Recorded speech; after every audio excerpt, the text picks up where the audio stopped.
welcome to another episode of Notes and Notables with your host, Trenton Petrie. Let's get ready to dive into another day's worth of educational topics. So come on in, take a seat, school is in session. 5, 4, 3, 2, 1, 0. All right. Hey, welcome back to Notes and Notables. I'm your host, Trenton Petrie. And today we are talking about something that every teacher needs to, either whether it's refreshing or if you're a new teacher, need to have certain policies and procedures, talking about classroom management, strategies for success. Today we have Erica Rodriguez and she's here to talk to us about her views and the way she does classroom management. Erica, thanks for joining us today. Greatly appreciate you asking me. Yeah, and I think this is going to be really good.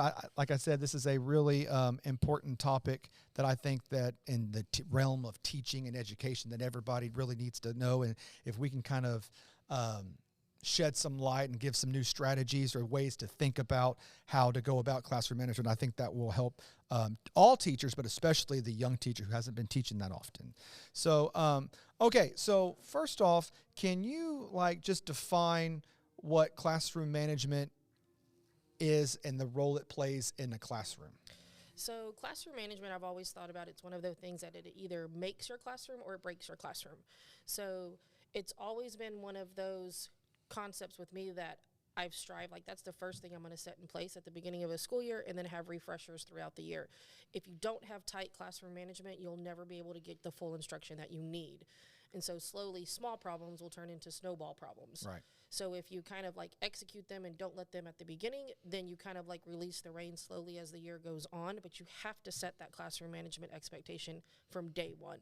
Okay. Yeah. And I mean, and I know probably like most school districts, since we have a 3-day week as the first week of school, it's not a full week, then we have that opportunity to set those classroom management procedures and policies and try to work on those and rep them for 3 days. So that way, when the first full week rolls around, the kids hopefully are ready to go. Yes. And that's actually a strategy. I've worked for a couple of districts and they've kind of adopted that strategy. So that first week, it's not a full week of instruction. Right. Yeah. It's day one, we're going to go over first day jitters. The kids are going to get used to the classroom. And then day 2, 3, and 4, we're just focused on how are you going to act in a classroom? How are you going to act in the hallway? How are you going to act in other places? And that really sets the tone for the school year. I have worked in a district where they didn't have that, and it's kind of just been a discombobulated mess, until the teachers kind of get into a routine and everything that. So working for the district we work for, that's a huge benefit because it allows the kids to kind of know this is what's accepted, this is what's not accepted early on before we start the hard instruction. Right. Have you ever seen at another school or district where you're at a school and you have some teachers in there that they talk about how they have classroom management, but others don't in that same building, and how it's it creates a little, the kids don't know what classrooms they're supposed to, they can act up or act up in quotes, act out in, versus some classrooms that it's real strict. And so unfortunately, the example that you're giving, it happens at every campus. So theoretically, I guess we'd want that picture perfect where every school and every classroom is going to has the exact same classroom management expectations. And some, depends if you go to 5th or 2nd or 7th or 8th. It just, right. That's what we would love to have, but that doesn't happen, unfortunately. And so it does create not necessarily a tiff, but it's a power struggle. Right. It's well, in this class, I can, eat in the classroom. Well, in this class, you're not allowed to eat in the classroom. Or this class, I can chew gum. Well, this class, I can't chew gum. So it does create a sense of the students don't really know what they're doing or what their expectation is. Because unfortunately, they're having to shift into their oh, well, I can do it here, but I can't do it here. But why can I do it here, but I can't do it here? Is that something that administration can kind of spearhead to make everybody on the same team? I would say administration, and then kind of going down from there. A lot of times when a teacher hears a directive straight from administration, when it comes to classroom management, they take offense to it. Simply because oh, well, I've been doing this for 5-10 years. I don't have classroom management problems. No one's saying you do. It's just you need to tighten the reins. Right. And so administration could come down to in our situation and come down to DCs. Well, and then from DCs, you could go to instructional coaches, taking that step to coming from a peer teacher versus an administrator, teachers are more open to accepting that criticism. Well, and I think, for some teachers, they look at it as like you said, like a they get kind of defensive, like, well, I do, but it's like, it's not you're not doing anything wrong. It's, we need to be on the same page. Like, everybody needs to be on the same page. So while you're doing things correctly, other teachers may not be, and we're not really going to call them out by name right now. Correct. But me as the administrator is just saying, hey, we all need to do X, Y, and Z, whether it's, we're not going to allow gum in the school building, or nobody should be outside of the classroom the first 10 or the last 10 minutes, like no exceptions unless there's like an emergency or a medical thing or something like that. I think some teachers, they take offense, but they don't step back and look and go, well, wait a second, this is probably not directed at me personally. It's directed at all of us, that we all need to come together and do these, whoever decides the top 5 classroom type management things that we can do. So no matter where a student goes on campus, correct, those things are the same. Yes. So those, like you're saying, I would say those are your top 5 like non-negotiables. Right. And okay. admin has to set that standard and say, these are our top 5 non-negotiables. It doesn't matter if I'm in a 6th grade ELA classroom or if I'm in an 8th grade art classroom. Like, these are the 5 non-negotiables that every kid's going to, whether they step into this classroom, or whatever classroom, that's going to be expected of them. One of the things that I've learned, and this is probably my last 4 to 5 years teaching, is the more you self-reflect as a teacher and the more you're open to that self-reflection, the better you're going to become in all aspects of teaching. Like, if you're going to be one of those teachers, I don't do that, or I have classroom management under control, I don't need help. Like, even I need help, and I've been doing this, I think this is year 17 for me. And so I even need, a refresher or something. Just, hey, I'm missing something, or. Well, and it's like, you may be great, and you find something that you go, I do that. This person's doing this thing, and it's the same thing I'm doing, but they're going about it a different way, delivering the information a different way, and I like that. Mm-hmm. It's the same thing for me, which I'm missing this week, TMEA, our Texas Music Educators Association, because on Friday, my wife and I are having a baby, our 3rd and final child. We hadn't have any more, and so I'm missing it. But one of the things that I love about going to conferences like that is that very same thing. Like, we are teaching musical concepts the same, but I want to know how you teach it, because you may have a more simple or a more of a streamlined way than I do it, and therefore the results are the same for the kids, but they may get it a little bit easier. Correct. Yeah. And I feel like it's the same way with classroom management type strategies, or your non-negotiables. Like, yeah, we're probably all kind of doing it, but we need to really make sure that, hey, are we doing it the most efficient way? Correct. Because for some students, being really efficient, I think, will help them, as opposed to just kind of a lot of, fat around the topic, whatever you're trying. Mm-hmm. You got to trim the fat, and so that way they know, like, here are the expectations. By God, here are the expectations. Yes. Here are those 5 non-negotiables or whatever. And you are not going to step over the line. It doesn't matter what class or what grade you're in. It doesn't matter. It doesn't matter if you're the star football player, the star band kid, or the star mathlete. Like, it doesn't matter. And so I think teachers should really think about when administrators will say, hey, we need to come up with this. Well, then, as a staff, really sit down and think, okay, what are the 5 things? I know we've done that here at our school. Like, what are the 5 things that, like, we are tired of, but can be addressed and they're actionable? Like, something like no gum.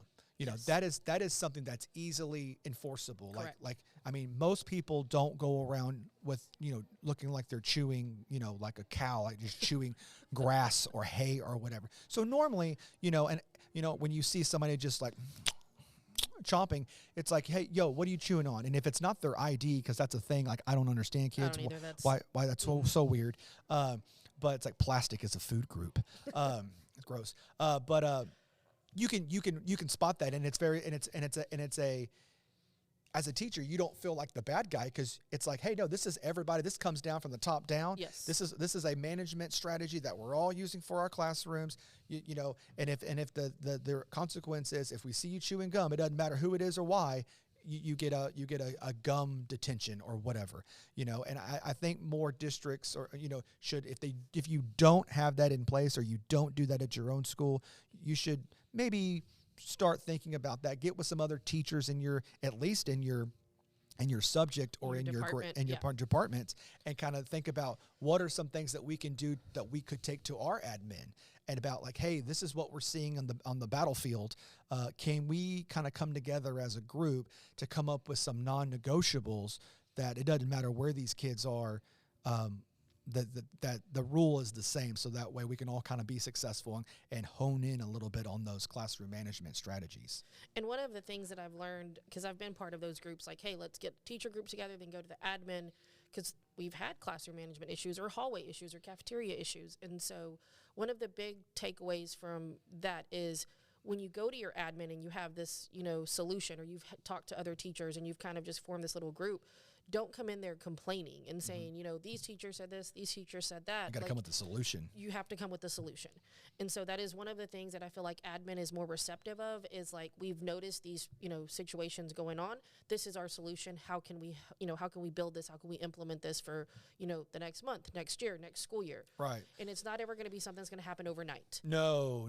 Yeah. So you're saying, like, come and say, hey, we've noticed that there's, like, let's just take tardies. Like, we've noticed there's a lot of kids out in the hallway.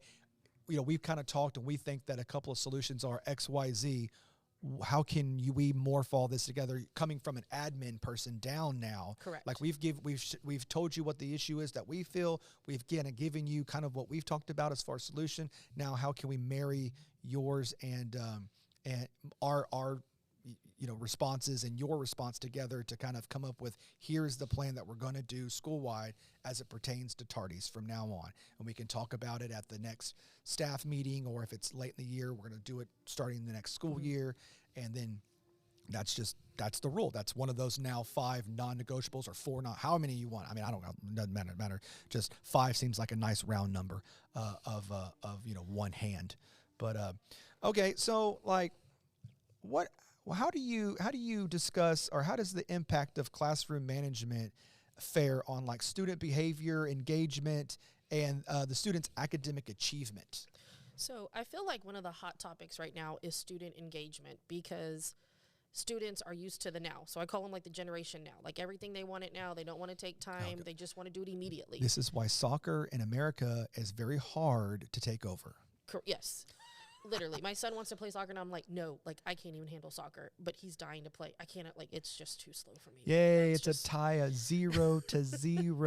Woohoo. And, I have friends that love it. They're like, he has to play. I was like, oh, we're not going to go there. Anyway, sorry, sidetracked. That's fine. And so that's been the key. How do we get students engaged? If you don't have classroom management, that engagement piece will never happen. I could come in wearing a party hat and wearing a robe and standing on my head, but if the class is acting like a hot mess, like, you've got kids over here doing their makeup, you've got girls over here combing their hair, you've got kids playing Minecraft, or you have kids playing some block game, Tetris of some sort, something like that, you're not going to get the instruction. Right, but it stems from your classroom management piece. Like, you have to have them in control. There has to be an expectation when they walk into the classroom, whether it's they have a bell ringer, or they have a warm-up, or they have to have, in our case, their iPads on their desk ready to go. If they use paper and pencil, their pencils need to be sharpened. That's even at the lower elementary levels. I taught 5th grade for 10 years. And so, like, the expectation was, you come to class, you sharpen your pencil, you get ready for the day. You're not digging in your backpack. You're not, talking to your friend across the room. Like, you are in your desk. Right, but those expectations have to be set from the start, because if not, then the kids aren't going to be engaged. And they have to be always reminded. Yes. As soon as they, like, go against that, you got to, like, put them back in line. Yes. So that way they go, oh, okay, because I'm pretty sure they're trying to figure out where they can step, where the boundaries are. Yes, exactly. And the more you are like, no, the boundary is very small for in my class. Then they go, oh, okay. And after a while, I think they get into a groove of, here, I just can't get away with anything in this person's class, so I'm just not going to do anything. And that happened. I kind of released the reins, because I was like, all right, we're in February. Like, we can, release the reins a little bit. And last week was a hot mess in my classroom. Like, we had a warm-up. I was like, okay, maybe this, walking in, kind of letting them, they know the expectations, but I wasn't reminding them. And then come Thursday, the warm-up wasn't done. Come Friday, none of it was complete. And I said, all right, guys, now we're back to, I'm going to remind you as soon as I walk in the door, this is your warm up. This is the expectation. We're back to, it's going to be strategic. Like this is Fundamentals. Yes. Basically. And they were like, oh, well, we just thought you didn't really want us to do it. No, I literally was just trying to give you the chance to do it on your own with me not having to remind you 10,000 times. You're right. Yeah. And they were like, oh, we really didn't think you wanted us to do it because you weren't like telling us to do it. Well, I learned my lesson. Like the reins came back, tight this week. Yeah. So, I mean, as an experienced teacher, I even had to go back and be like, okay, now we're pulling back. Now I'm going to remind you. Now we're back to step 1. Now we're back to step 2. Like there's no leeway anymore because you can't handle it. Yeah. Yeah. I just, I do the same thing, with my band classes. If they come in rowdy and obnoxious, nope, I blow the whistle and they look at me and I go out, and then they all put their stuff up and grumble and get out. And then I'm like, why are you out here? Because we were loud and yelling and hitting each other, especially the boys, hitting each other and running around. Like, yeah, is that how you enter? No. Okay, let's try it again. And the first week we have to kind of do that over and over. And then, every once in a while you'll have a class period where, you have, one class period tests you more in your classroom management than the other classes. And you're like children. Why can't you be like your brother? Why can't you be like first period? Like, goodness gracious. And that's like, for this year, that's my 7th period. My 7th period class, I'm like, I don't understand why you can't be like the other 5 classes that I teach. Like, they just come in and do, and then y'all come in and it's like, oh, and so it's like all the time, like, nope, go back out. Let's try it again. You're too wild.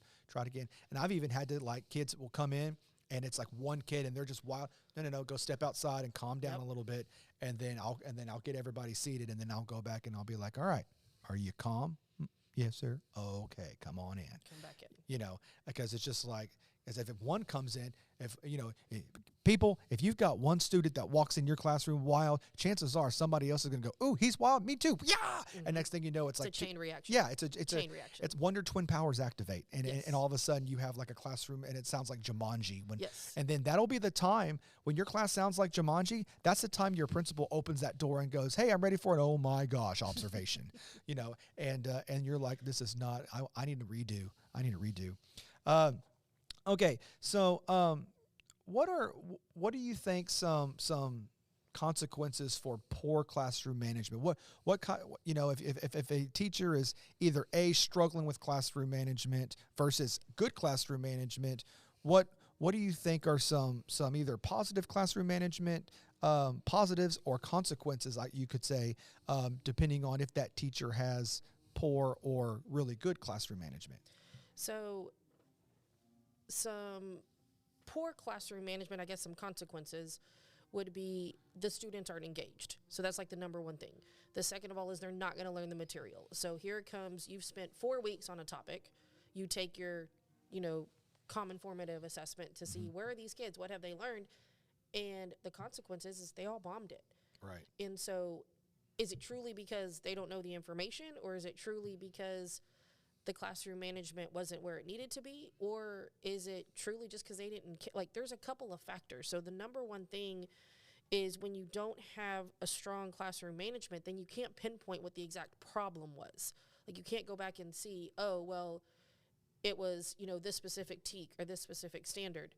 Versus if you have strong classroom management, well, the kids aren't going to be interrupting.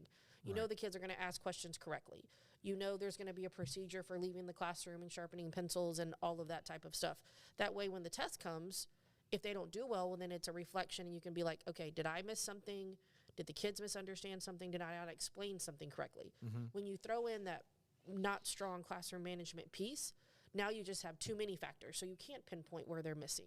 So you want to try to have policies and procedures in for literally everything. For literally everything. Yeah. There is a strategy, a policy, procedure. I don't know. I call it CHAMPS. Mm-hmm. And so does that stand for something? It does. Conversation, help. A is attention. M is, oh my gosh. I'm drawing a blank. It'll come to me in a second. And then P is preparation. Okay. And so movement. So yes. And so each one tells the kids, if you have a question, this is what you're going to go through the C, the H, the A, the M, and the P. And if you still don't know what to do, that's when you contact the teacher. But everything, like I have a CHAMPS procedure for saying the pledge. I have a CHAMPS procedure for leaving the classroom, arriving to the classroom, sharpening your pencil. If we're in small groups, there's a CHAMP procedure for small groups. And it gives the kids, like, basically it eliminates that if you have a question, you're not immediately raising your hand. Like, kind of like ask 2 before me or ask 3 before me, kind of that type of situation. And it says, for my CHAMPS procedure for sharpening a pencil, if I'm in the middle of a lesson, unless your pencil breaks, like, you're not coming out of your seat, because the lesson is like 20, 25 minutes tops, like with questions and stuff like that. And so there's a procedure for that. Like, you're not leaving the classroom. There's a CHAMPS procedure for going to the restroom. And those posters are posted around my room.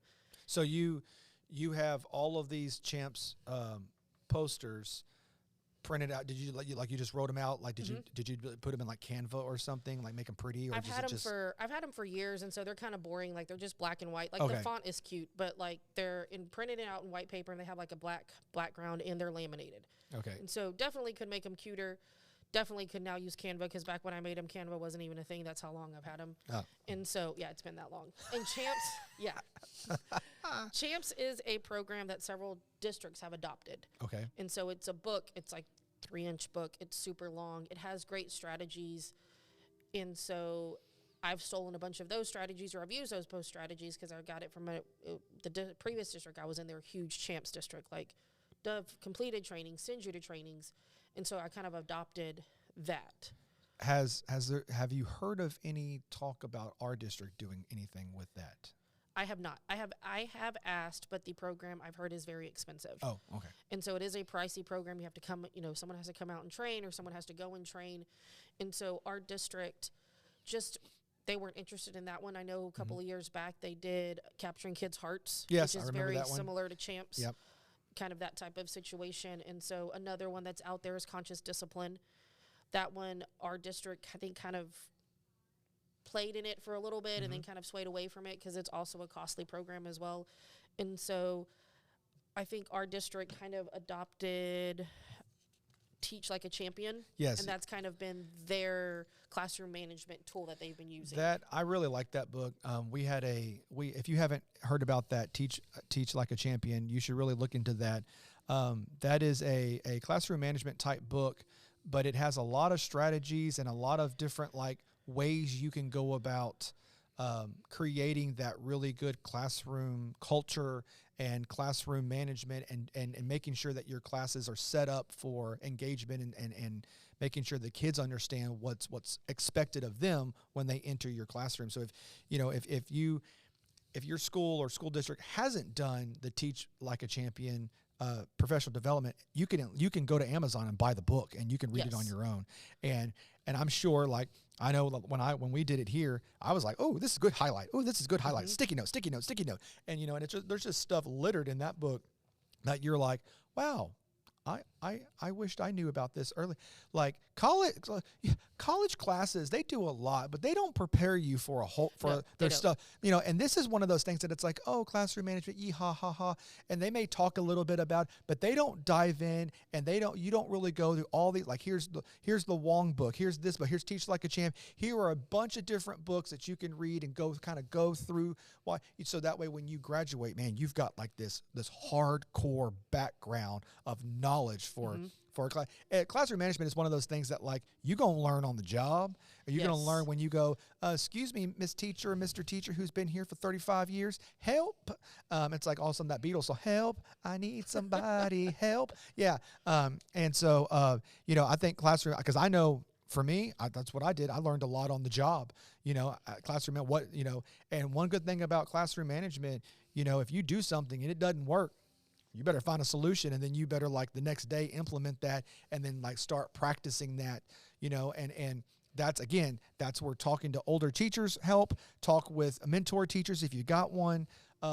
If you're like me, a band director, and you have friends who teach, the other, band, choir, orchestra, or whatever, when you go to TMEA or your summer conference, talking to them how they deal with things like that, how they deal with classroom management, what do they see as the biggest takeaway or offense? Yeah. Like what is their, if they had 5 non-negotiables, what are their top 3? And so what do you think, like, I can't remember off the top of my head, here at our school, what do you feel like our, like, non-negotiables have been?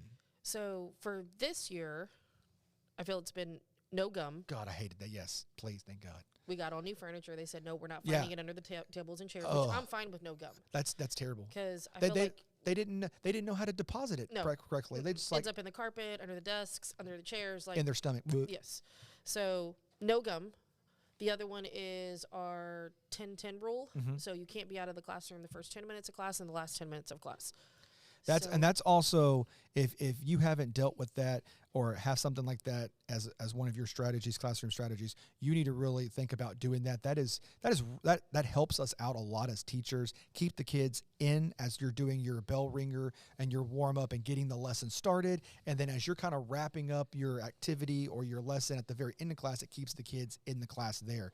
And so and again, it's one of those. It comes from the top down, so Yes. you don't feel like the bad guy because they say, "Can I go to the bathroom?" You got 10 minutes left. Sorry, and then they're like, "Oh, Mr. or Mrs. So and So lets me go with 2 minutes left." I'm sorry, they shouldn't be doing that. And then we can have another conversation with that teacher, like, "Hey, I need you to not do that." Yeah. 'Cause And that happens.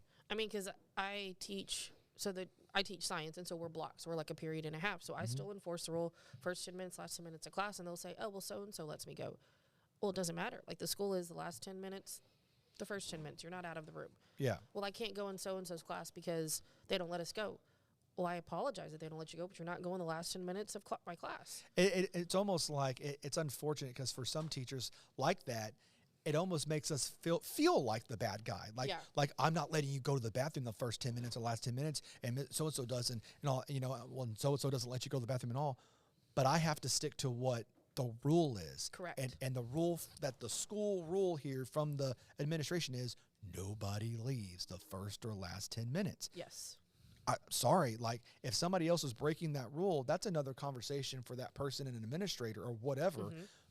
But I'm not going to break it too, just to appease you because so-and-so, over here does it too, and so that's where I really think, not only is classroom management important, but teachers understanding that that's part of campus culture. If we're all in it together and and doing the same exact things, it's really hard for students to want to step out of line because they know it doesn't matter where they go. The rule is the same. I'm not going to the bathroom periods 1 through 7, the first or last 10 minutes. Correct. It doesn't Yes. matter where it is. No. I'm not chewing gum 1st through 7th period, bell to bell, no cell phones. So we said no gum, 10-10, No cell phones is No, definitely one. And then I get would think rid of them. they're a pain. And then I would say another one is what we implemented last year really well, and then this year when we started, some of us were implementing it, some of them weren't. It was the sign out policy. So when you're leaving to the restroom, you're signing out, you're scanning the QR code, you're filling it out, and so that way the same students are not repeating it. Like, oh, they go to the bathroom in first period, they go to the bathroom in second period, they go to Right. the bathroom in third period, and so that one we've started to kind of institute once we Yes. came back from Christmas break. And I feel like that helps because the kids are like, oh, I don't want to fill out the form. Well, then yes, you do want to go to the bathroom that bad. Right. Well, and it's also, like when we started doing that, I told the kids, the administrators and I think it's true, our ISS teacher has access to that Yes, information. she checks it every day. Yeah, she checks it Probably multiple times a day. Yeah. And so I told the kids, I was like, if they find that you're going to the bathroom every single day in the same class period or almost every single class period, they're going to call you down and have a conversation with you. Yes. So you better have to really go to the bathroom, or you better just hold it, or oh, you don't really have to go to, quotes, the bathroom. You just want to walk around and get out of class for a few minutes. And it's like, and so once we did that, then it's just the natural amount of kids who have kind of Stop going to the bathroom. yeah, Yes. and they're in the classroom because I would have, especially last semester, we would have kids that would go to the bathroom and then come back and then like, can I go get a drink of water? And because there's two of us, they play the game. They'll ask me to go to the bathroom, and then 20 minutes later, they ask Abby to go get a drink of water. And so now technically they've only asked once per director, per person, but they've been out of the classroom twice, or I'll be walking around during my off period. I'm like, man, I'm seeing you out of your class again. Like Every day at the same time. every day at Yes. the same time. To meet up with our girlfriend or our boyfriend at the water fountain. Boo. Every day. Boo. Yes. Put a stop to that. Well, and side note, I always tell the kids, which they don't understand, there are cameras everywhere. Yes. We other than the locker rooms and the bathrooms, we see everything. We will find you. I even tell them at the very, that's one of my, it's not really classroom management, but it's a school management. I tell them these cameras are sophisticated enough they can click on your picture and it will follow you around the school, and they're like, really? And I go, yeah, except for the bathroom and the locker rooms, it will follow And you it around. hears everything. Yeah, and we can hear what you're And saying. it's clear. Like, they think, oh, it's like fuzzy. They can't see it. I was like, oh, no, these are high tech. Like, the district spent They're new cameras. yes, a good amount of money on these cameras, and they can see everything. Yeah, and so trying to get them to understand, and here's the funny part is, it always gets me, is when the 8th graders mess up and they do something out in the hallways, and it's like, you've been here for, this is your 3rd year here. You don't know that there's cameras and we find you, like we're gonna find you, like what are we doing? like this is, you can't hide. No. There's cameras outside the school, in the school, like we're gonna find you, and it's like, you're in 8th grade, like 6th graders, okay, maybe you're trying to like see what your boundaries are here at the school. 8th graders, like, what are you doing? Like, come No, on. you've been here. Yeah, and and the 8th graders know the expectations. Like, that's why I tend to always not necessarily yell at, but kind of talk more sternly to an 8th grader when they break a rule that has been in place since their 6th grade year, like gum or whatever. Because it's like, we're in the 3rd year of this thing, whatever it is, gum, 10-10 rule, whatever. This is not your first day here. No. And so like I can't, it's hard for me to, 6th graders, cool. They don't know what they're doing. It's hard for them to understand the first week of, like, oh, I have to go to 7 different classes or whatever, as opposed to I just sit in a homeroom for like half the day, but 8th grader, it's like, what are you doing? Like, you've been here.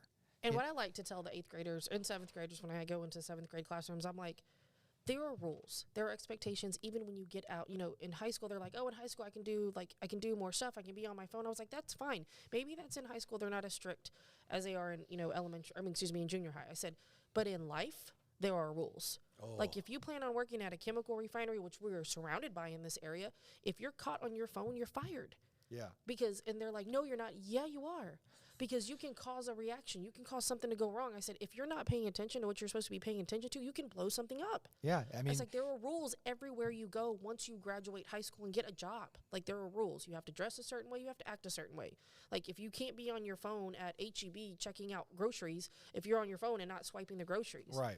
And they're like, oh, well, I'm not going to work at H-E-B. I said, whatever you choose to do. It doesn't matter where. Yeah. There are rules. Yeah, it doesn't matter. And trying to get them to understand that, we're not our classroom expectations and how we're managing our classroom. It's not because we're mean or we don't like you or we think less. None of that. It's to try to teach you how to act when mommy's not around. Correct. How to act when your parents aren't around, because I can't tell you how many times, we'll have a kid act up and you call a parent and they're, oh, they don't ever act that way around me. And what my comment is like, yeah, well, you know what? Criminals don't commit crime when they're standing next to cops either. No, they do not. Not in front of the police officer. Wait, I need you to come look real quick. See what I'm fixing to do so it can be easily to arrest me. No, that's not how they work. Exactly. And so, it's one of those things where it's like, this is how we're setting up our classroom with our expectations and our classroom management is for the betterment of you and everyone else in the room. Yes. So that way you can get the most out of this class and everything's efficient and we don't spend 60% of the class redirecting not good behavior and 40% engaged in class. It needs to be 80-90% engaged in class. And that happens, I believe, if you set up your classroom the correct way. Yes. With how, like literally, like we talked about, having a procedure for everything. Yes. So how you walk into the classroom, yeah. how you sit down in a desk, how you don't move chairs when you come into a classroom. Like, that's a big thing. Kids just want to start moving chairs.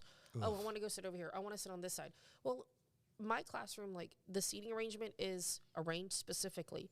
Like a lot of science teachers, they arrange their room specifically. Same with math, because they need to see the board, or we're working in small groups, or we're doing an activity for the day. Like everything that we do is strategic. And the kids just think, oh, we're doing it just because we have nothing better to do. And so that always comes into play. Like, oh, we have a new seating chart. You're just doing this because you don't like me.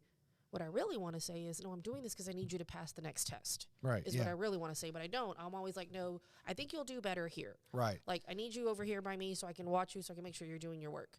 Like, I have even set up my kids, like the ones that do well, like they're all together. That way they can build each other up and grow on each other. Right. And so I don't tell them that, but they finally figure it out maybe 2-3 weeks into the seating arrangement. And that's what kids don't fully understand, that we do things strategically so they can do well. Like, we're not doing things to go against them.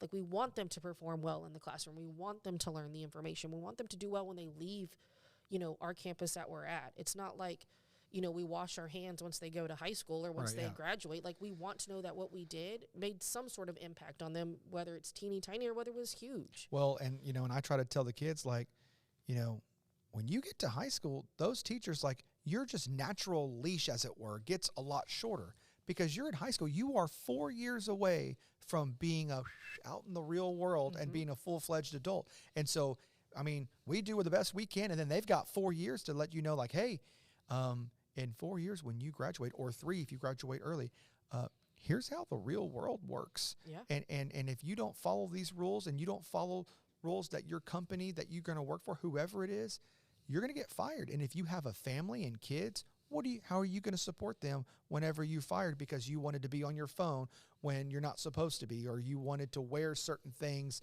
to your job? And so that's against company policy or whatever, or do things that are against company policy, basically.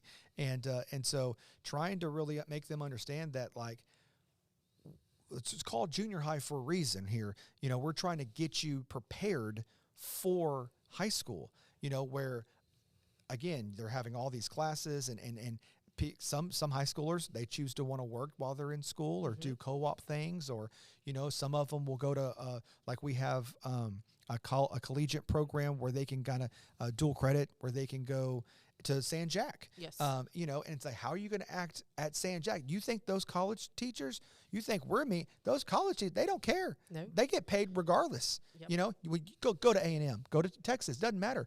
Those college professors will get paid regardless of whether you pass or fail. And so it's kind of instilling a lot of discipline, and like, no, you have to do this, but we're going to start this in 6th grade. So hopefully by the time you graduate in 12th grade, you've had 6 years of, here's how to act when I'm not at my house. Here's how to act in public. Here's how to act in a way that makes me, the student, look good, makes whoever I'm representing look good, and we get things done, whether it's in the classroom or on a football field or in a band hall, whatever it happens to be, that we are successful doing what we need to be doing.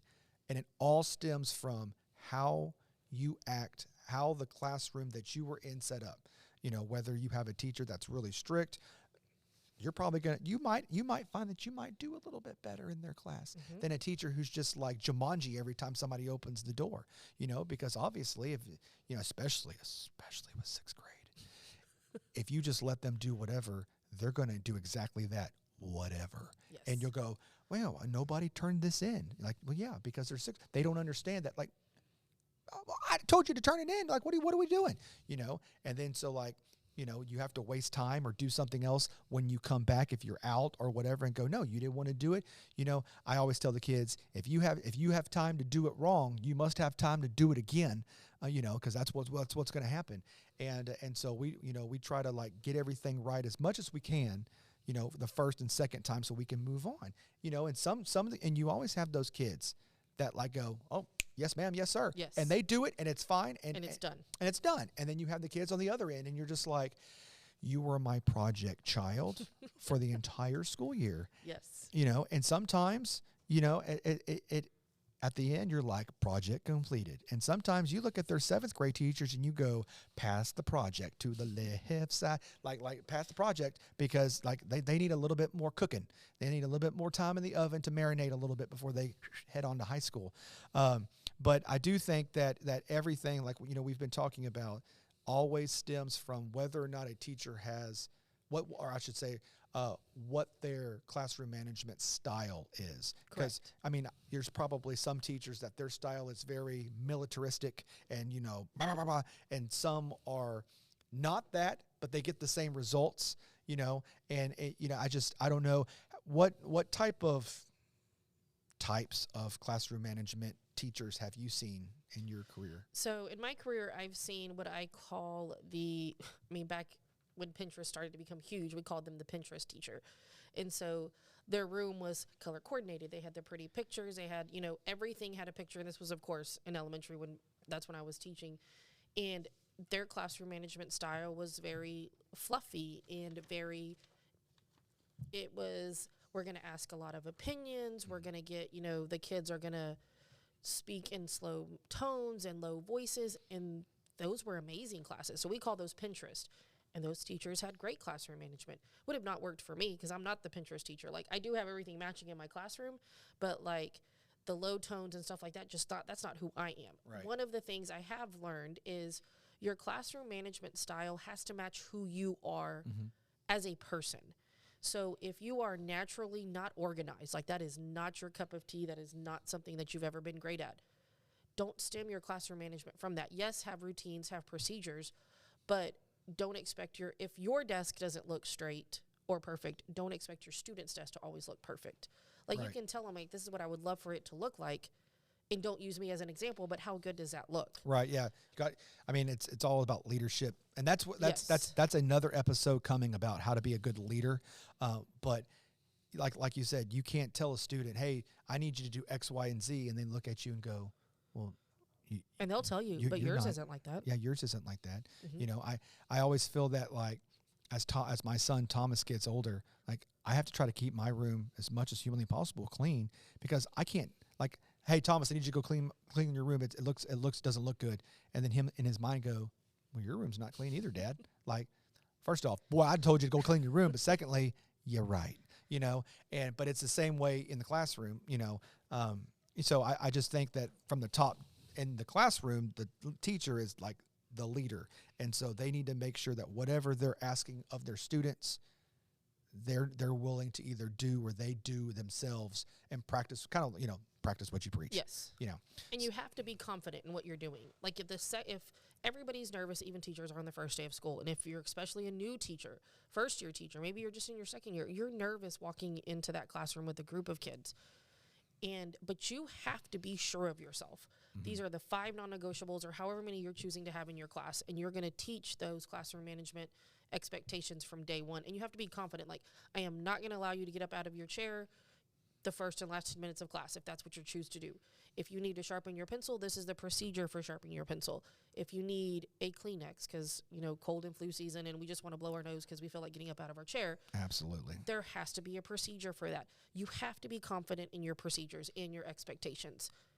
And like the mistake I made, unfortunately, I don't think kids nowadays, we can loosen those reins. Right, yeah. But there's different ways. Like, I'm on the stricter side, but I tend to have the kids with special circumstances or that just have the big personalities that you can't really let the reins. And that's kind of been the type of student I've always had. And so even when I taught 5th grade, I was at a district where I had gang members that were being inducted. Like, that was the part that they were in that gang life. That was just unfortunately the life that they were living at the time. And I had to be strict. That's what they needed. At school was the only thing that they had that was strict. They knew the expectations. They knew what they had to do. Well, and I think that some students thrive on structure. Yes. You know, and 100%. And I think that having structure, a day-to-day structure, I mean, heck, even like with my wind ensemble, like we have the same warm-up every day that we do, kind of go through whatever. And man, I start that metronome and all of a sudden it's just like chatter, chatter, chatter, and everybody, like, it's like, oh, you start class the same way.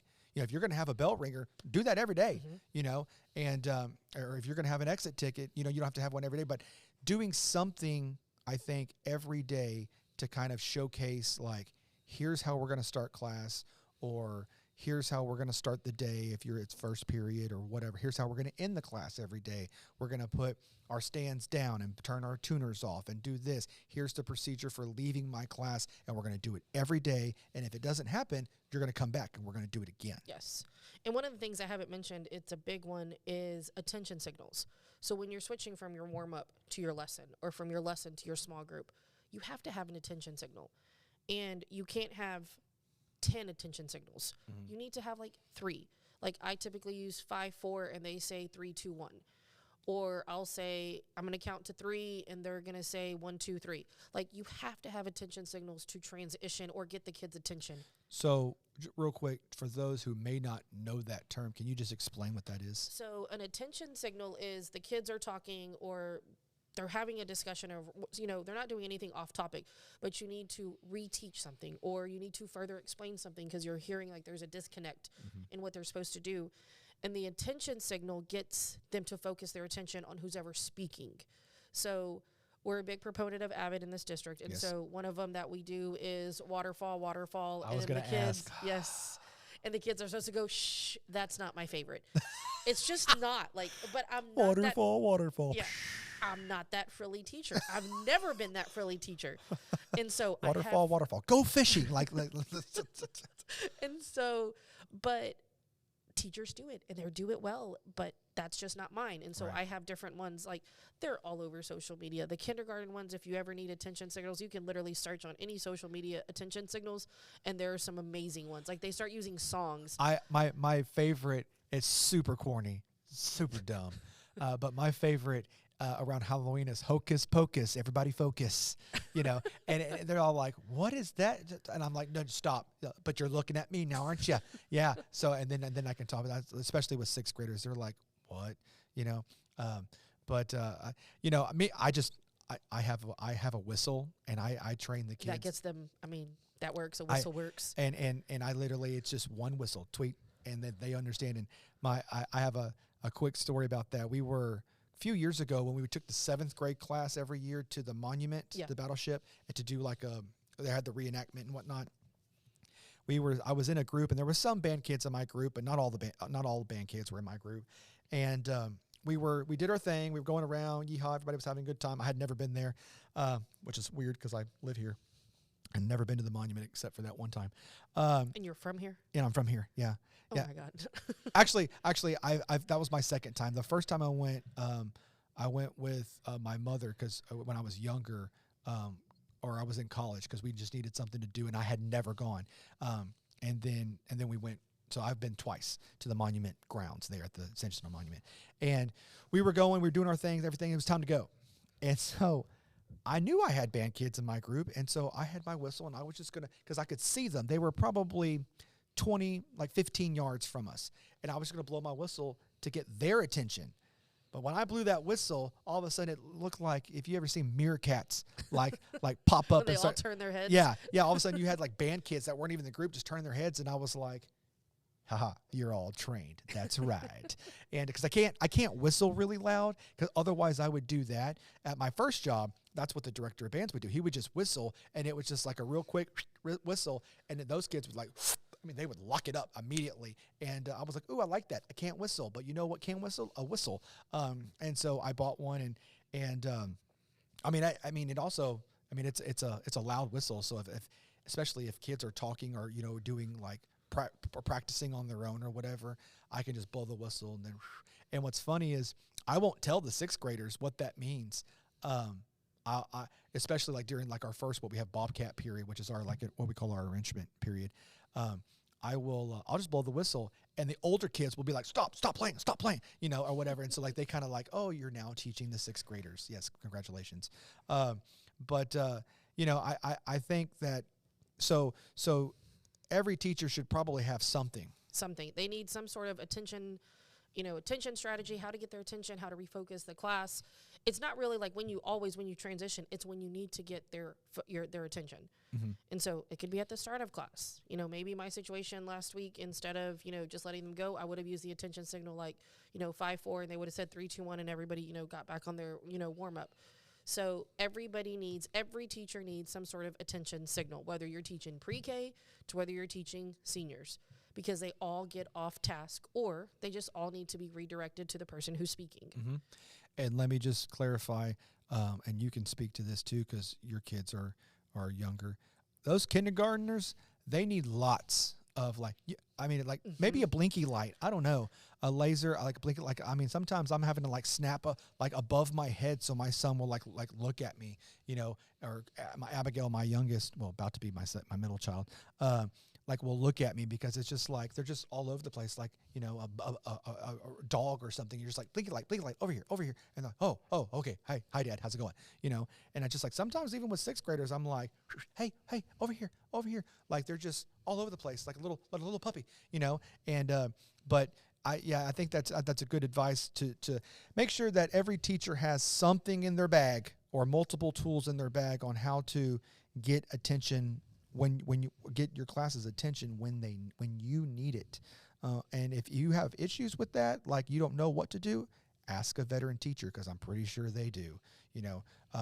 But again, welcome to the 2025. You Google. I mean, Google, TikTok, anything. Anything's gonna have. And I've seen some super cute ones with kindergartners, with elementary, like they do a song. I'm trying to think of one. It had to do with Vanilla Ice's song, but I can't think of it right now. But it was super cute, and the kindergartners were dancing to it, and that's how they knew they needed to stand still afterwards. So if my son comes home next year in kindergarten and goes, ice, ice, I'm going to be like, you learned that at school. Yes. Yeah. It was super cute. I can't remember, but the kids would like kind of get their wiggles out, and then they knew like at the end when they stopped saying the word, like they would stand still. Like that takes training, but I mean, it worked in kindergarten. The amount of things that we have to do as teachers to train students to do like mundane tasks is just and I used to say, like when I was in college, everybody who knew me was like, Trenton's never going to teach junior high ever. He's going to teach high school band. And now I've been at this junior high for 12 years. And so it is amazing how like, and now I tell everybody, no, every band director should teach junior high band for a few years so you learn how to deal with kids, how to teach the instrument. Then you can go teach high school. And then the progression. Yeah, like a little progression. It's got to be, I mean, I feel like band, choir, orchestra, like if you're going to teach high school, like you need to teach lower to see the progression. Right. To see like what y'all struggle with, like classroom management wise, what y'all struggle with, like the kids knowing and not knowing. Like, well, and it's also like knowing how, because, not in all the case, obviously, but in some cases at high school, those kids have been playing for a few years and all that kind of stuff. And if you're teaching the top band, they're probably seniors and juniors. And so they've been playing forever. So you're not really telling them the nuts and bolts of how to play your instrument like you would a seventh grader.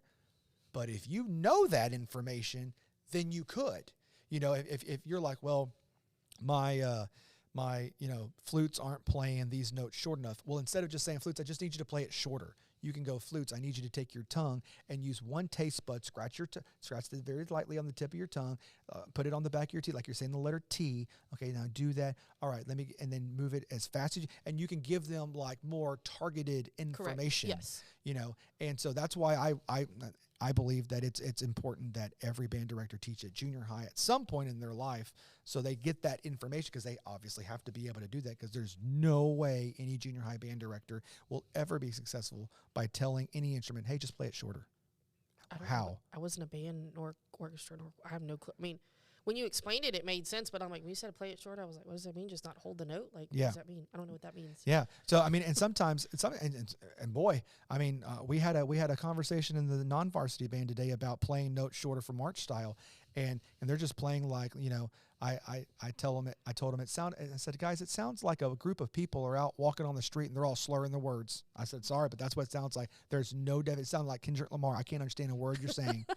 I use that joke at least 3 times today in different places when kids were playing. I'm like, man, guys, y'all are playing. It sounds like Kendrick Lamar. I can't understand a word you're saying. And they're like, oh, did you watch it? And I go, no, because I don't listen to that. Number one, and number two, I didn't understand. And the highlights, didn't understand a word he was saying. So, okay. So here's, we're going to go ahead and end this episode. We're going to come back in a few weeks with part 2, talking about classroom management. And that episode, we're going to talk about effective techniques for classroom management, common challenges and solutions that we teachers face when dealing with classroom management and students in our classes. And then just kind of talk about like some success stories that we've had, either myself or Erica, when dealing with when we've had good classroom management in place. Okay. So that episode, that'll be a part 2 of this episode, of this classroom management, and probably going to take next week off since I'll be dealing with a new kid.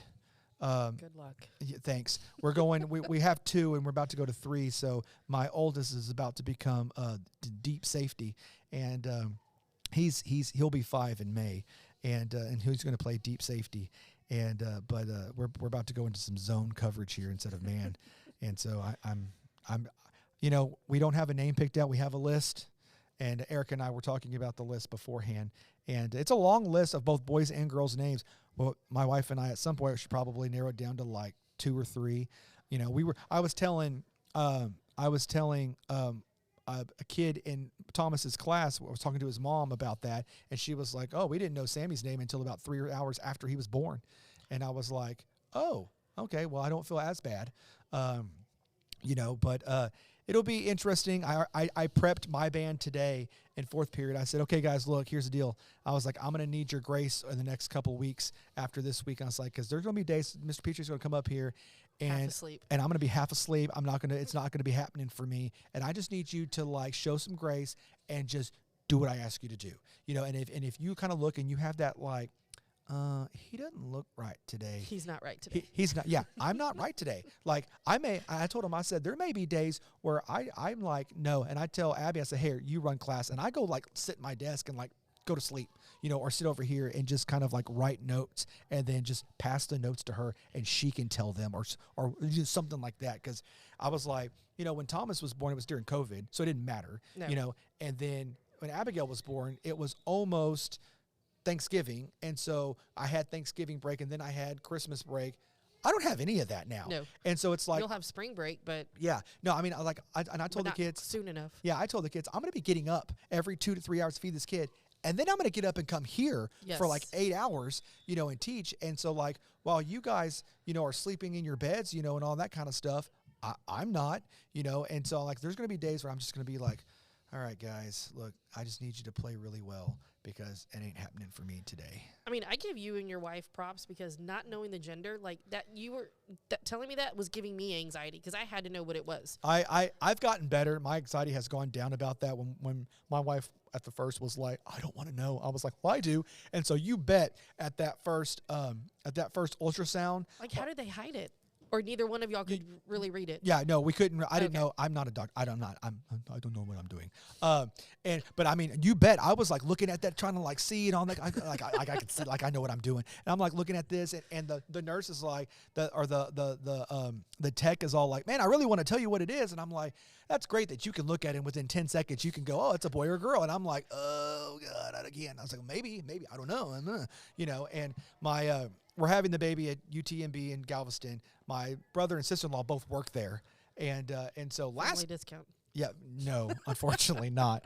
I wish. But last time when we had Abigail down there, my sister-in-law was the one that gave Kristen, my wife, the epidural, and almost caught me before I passed out after my daughter was born. So when Thomas was born, I was fine. I was totally cool.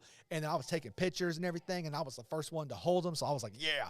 And then Abigail came out, and I'm up by my wife's head because I ain't got time for all that. I'll die. Like, literally, I'll die. And so, like, I was up by my wife's head, and they brought Abigail around, and I looked at her because they were like, "Oh, get a picture," because I like to take a picture of my watch as soon as they're born so I know exactly what time. And I looked at Abigail, and the way Abigail looked, and my stomach that hadn't had any food in a while because I was hungry did not agree with what was going on. And so like I started feeling really woozy, and my sister-in-law Allison was like, "Trenton, you need to come with me." And so she grabbed me and we went outside, and she like told like a resident to go get this or go get that. She goes, stay right here. I'll be right back. She went to go get like a cold cloth and some apple juice or something. And then she goes, okay, your color is coming back. All right. And so then I went back in there and I was like, cause I was getting dizzy. And so note to self, eat something, eat during the day. If you think it's about to happen, Kristen, let me know, honey. And I'm going to go get something to eat real quick. You're going to run to McDonald's. Yeah. Well, no, at that hospital, they got a Chick-fil-A and the food court. And I was even like, better. I was like, the Lord's tenders, those calories don't even count. No. And so I'm going to have to do something bring some snacks or something. And cause I can't go through that again. But, all right. So we're going to wrap up here and we'll continue with our second part of our classroom management episode here in a couple of weeks. All right. So I hope y'all like this one. Stay tuned for part 2. We'll talk to you later. Peace. Thanks, guys. Appreciate it. This has been another episode of Notes and Notables with your host, Trenton Petrie. Join us next time as we dive into another set of educational topics with a brand new guest. But until then, school's out.